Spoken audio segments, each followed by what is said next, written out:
에스라서 2장 1절에서 70절 뭔 사람들의 이름이 이리 많노. 그렇죠? 알지도 못하고 앞으로도 모르고 옛날에도 모르겠고 천국 가봐야 알 사람들만 겁나게 기록을 했습니다. 예. 근데 이제 에스라서는 전체적으로 보면 1장부터 6장까지는 스룹바벨 시기의 이야기예요. 그러니까 뭐예요? 이스라엘 스룹바벨과 함께 돌아온 유다 공동체, 이스라엘 백성들. 이 이스라엘 백성들은 누구예요? 70년 동안 바벨론에서 포로 생활을 한 이후의 세대들이에요. 중간에 그래서 오랫동안 살아간 일부의 노인들과 그의 할아버지, 아버지 세대 때 포로에 끌려갔다가 바벨론에서, 바벨론 제국, 그러니까 유다 바깥에서 태어나면서 할아버지, 아버지로부터 듣게 되었던 자신의 고향으로 돌아온 사람들이란 말이에요. 그러니까 이 사람들 중에서 이 사람들과 스룹바벨이 와서 성전을 다시 회복하는 거예요. 성전을 다시 회복하는 이야기가 1장부터 6장까지고, 그 다음에 7장, 7, 8, 9, 10장은 에스라가 등장해요. 주인공이, 책 제목은 에스라인데 주인공이 후반부에 등장해요.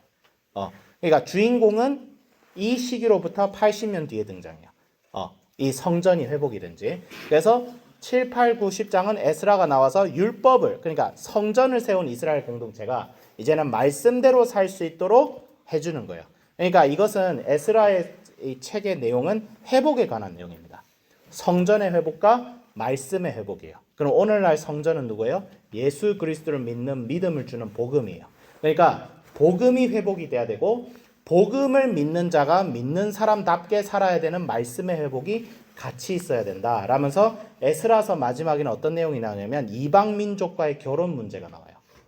뭐냐면 예수 믿는 사람이 우리는 이스라엘 백성들답게 정체성을 지켜야 되는데 우상을 섬기고 잘못된 관습을 행하는 사람과 같이 통혼을 하는 거야. 이 당시의 결혼 문제는 단순히 뭐 연애 결혼이 아니라 가문들 간의 정략 결혼이었어요. 요즘으로 치면 M&A야, M&A. M&A야. 옛날에는 결혼이 사업이었어요. 연애가 아니야. 옛날엔 연애 결혼, 우리나라에 연애 결혼이 등장한 지 100년이 안 됐어요. 그 이전에는 가문 간의 혼인이었어. 당신 사위 괜찮으니까 나한테 와라. 그 대신 재산 얼마 줄게. 이게 옛날에 결혼이었어. 동맹관계였어, 동맹관계. 그런데 내가 사회적, 경제적으로, 영적으로 동맹해야 될 대상이 세상 사람인 거야. 근데 그리스도인들은 절대로 영적인 동맹을 세상 사람하고 맺으면 안 돼요. 그러니까 여러분들 나중에 결혼할 때 뭐 사랑에 빠진 건 죄는 아니잖아 하고, 나 요즘 교회에서 연애하는 걸 보면서 뭔 생각이 들면, 야, 교회 다니는 놈들이 세상 놈들하고 다를 게 없다 봐, 이 생각이 들 때는 있어. 그래서 내가 옛날에는 이제 우리 남자애들, 여자애들한테, 후배들한테, 뭐 나도 연애를 안 하지만 애들한테 가가지고, 야, 그래도 연애할 애들은 교회에서 좀 찾아봐라. 근데 그런 얘기 자주 했거든요. 요즘은 그 얘기를 못 하겠어. 교회 밖이든 아니든 사람을 잘 보고 눈깔 잘 뜨고 찾아라. 그 얘기해. 진짜 교회 한 바퀴 제대로 된 놈이 없어. 그래도 교회 안이 1% 더 높을 것 같긴 해. 근데 대형교회는 세상과 똑같습니다. 내가 정확히 얘기해. 대형교회는. 그래서 그 얘기해서 선생님 경험담이에요. 교회 안에서 결혼한다고 해서 결혼했더니 뭐 그런 사태가 일어난 경험이 있어요. 내 지인 얘기예요. 중요한 건 뭐냐면 에스라서가 이런 구조대로 돼 있다. 그런데 이 2장은 뭐예요? 스룹바벨과 같이 돌아온 사람들의 이야기예요. 근데 누구의 자손에서 막 말이 많잖아요. 이거 크게 구별을 할게요. 1절부터 2절은 그 당시 1차 포로 귀환 무리들의 지도자들을 얘기하고 있습니다. 대표적으로 누가 있죠? 스룹바벨과 예슈아가 있어요. 스룹바벨은 바벨론, 페르시아 제국에서 총독으로 임명해서 너 이 사람들 대기로 유다에 가가지고 너의 성전을 회복하고 그 백성들 잘 다스려라 해서 총독으로 임명한 사람이 스룹바벨이에요. 근데 이 사람이 또 다윗의 후손이에요. 다윗의 후손. 다윗의 후손은 곧 누구의 조상이라는 거예요? 누구의 조상이야? 예수님의 조상. 야, 바로 나오네. 우리 지긴다잉. 야, 끝내주네. 이제 다른 교회 가면 이제 막 입 합죽여가지고 우린 당군의 후손인데 막 이러고 난리 났어. 이제 개 패고 싶습니다. 어쨌든 그런 게 아니라 우리는 그러니까 그쪽이 다윗의 후손이라는 말은 뭐예요? 예수님의 조상이라는 거예요. 네, 스룹바벨은 실제로 마태복음 1장 아브라함과 다윗의 자손 예수 그리스도의 세계라. 거기에 보면 쭉 족보에 나와요. 이 스룹바벨이. 근데 이 스룹바벨이 나오고 예수아는 누구예요? 예수아는 바로 아론의 반열에 든 대제사장입니다. 대제사장. 그럼 뭐야? 스룹바벨과 예슈아가 지도자라는 말은 뭐예요? 이 공동체가 예배를 드릴 수 있는 공동체다. 이스라엘 하나님 앞에 하나님의 백성의 정체다운 정체성을 이 80년이 지난 세월 이후에도 여전히 지키고 있다는 증거가 되는 거예요. 그러니까 하나님께서 예레미야를 통해서 하신 말씀이 성취가 된 거예요. 그게 뭐예요? 내가 이 백성을 지금은 내가 파괴한다. 지금은 내가 이 성전을 파괴하고 남유다의 백성들을 다 지금 내가 바벨론이라는 해초리를 통해서 쓸어버리지만 내가 이 백성들을 다시 회복시킬 것이다 하는 약속이 지금 이 족보를 통해서 성취가 된 거예요.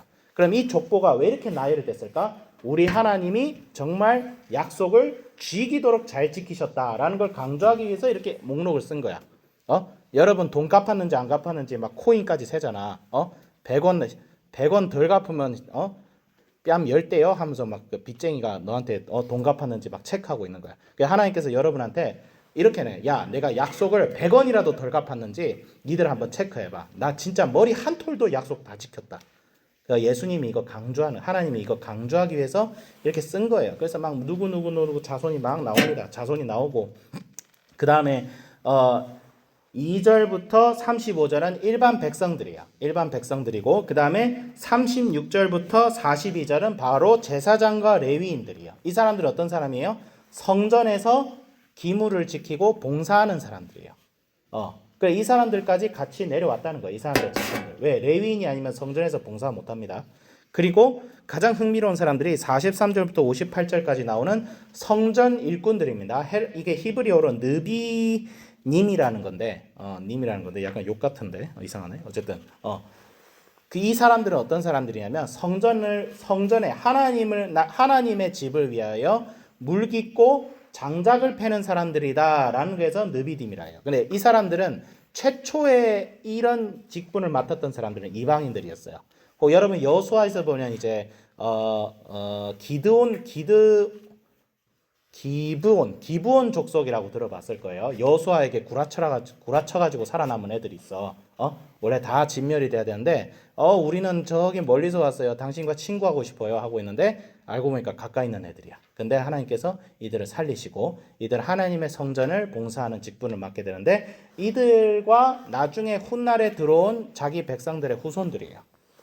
이 백성들이 나오고 그 다음에 자기는 제사장이라고 하는데 족보가 없는 애들. 그래서 소속이 불분명한 사람들이 59절부터 63절에 나오고 그 다음에 이 돌아온 백성들이 이제 함께 모여서 성전을 짓겠다라는 결론이 64절부터 70절까지 나옵니다. 그럼 우리에게 주어진 교훈은 뭐예요? 하나님께서는 반드시 자기 백성들을 회복시킵니다. 교회를 회복시켜요. 요즘 시대가 교회가 무너진다, 교회가 타락했다, 뭐 촛불이 옮겨졌다 그 얘기예요. 우리가 위기감을 가져야 돼요.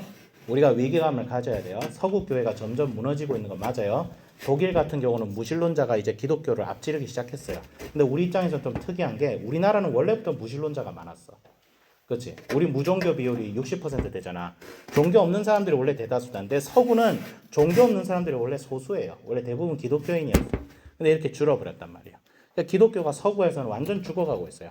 아프리카나 남미 쪽은 기독교가 좀 성장 중이긴 한데 여전히 전 세계적으로 보면 교회가 예전보다는 좀 쇠퇴하고 있는 게 맞아요. 세속주의에 빠지고 교회가 복음의 능력을 잃어버렸어요.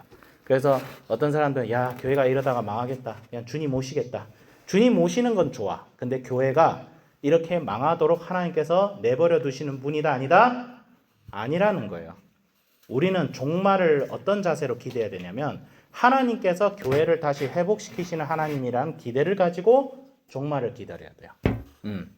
그러니까 교회가 회복이 된다 안 된다? 된다는 거예요. 종말이 온다 안 온다? 온다는 거예요. 근데 종말이 와요. 니들은 공부해야 돼. 뭐 종말이 오니까 산속에 올라가서 신용카드도 다 접어버리고 아무것도 하지 말고 그냥 마치 내일 지구가 멸망하면 당신은 무엇을 할 것입니까? 막 이런 거하고 종말을 비교하는데 그거는 거짓말이에요. 내일 지구가 멸망할 것 같으면 당연히 공부하면 안 되지. 어디 놀러 가야지. 근데 종말을 기다린다는 것은 내일 지구가 멸망하면 어떻게 할 겁니다. 그런 자세가 아니라 종말을 기다리는 자로서 지금의 나의 일상을 주님 보시기에 어떻게 하면 주님 보시기에 기쁜 삶을 지금 이 순간 어떻게 살아갈 것인가. 그게 종말이에요. 종말을 마치 내일 지구가 멸망하면 나 뭐 할 것인가. 이거하고 동일시하면 안 돼요. 그건 세상 사람들 논리고. 그럼 어떤 자세를 가져야 돼요? 하나님의 언약을 기다리고 하나님께서 자기 백성을 여전히 지키고 계시고 하나님께서 자기 백성을 때가 되면 살리시는 하나님이시다 라는 기대를 가지고 여러분의 말씀을 자자손손대대로 가르쳐서 지키게 하는 거예요.